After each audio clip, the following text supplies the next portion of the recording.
Yeah.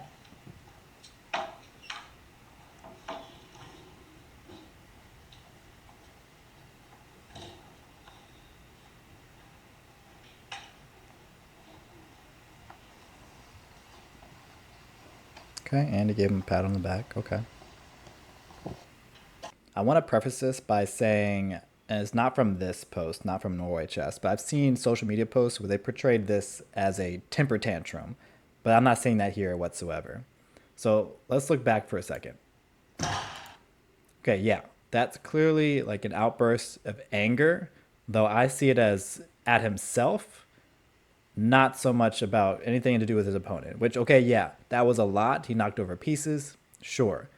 However, it's really important to consider how he handled it immediately after.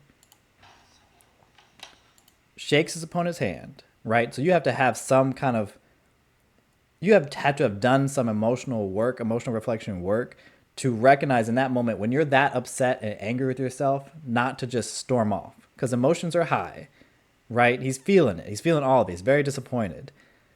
Yet he still took a moment to shake his opponent's hand. Okay, let's give him that.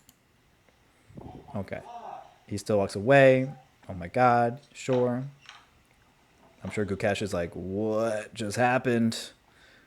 I can't really interpret what he's feeling, but I'm curious what he would say.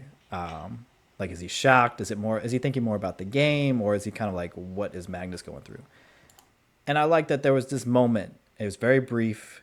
Of clearly Magnus is still upset, and he still takes a moment to kind of like still like almost like a sense of like assurance to his opponent, like, I'm sorry about that again. Like, that was a bit much, but he's still clearly kind of kicking himself and walking off. Right.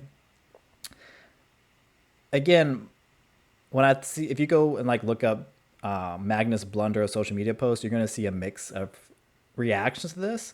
What disturbs me the most is when they kind of have these reenactments of this in such a way that's like a toddler having a tantrum.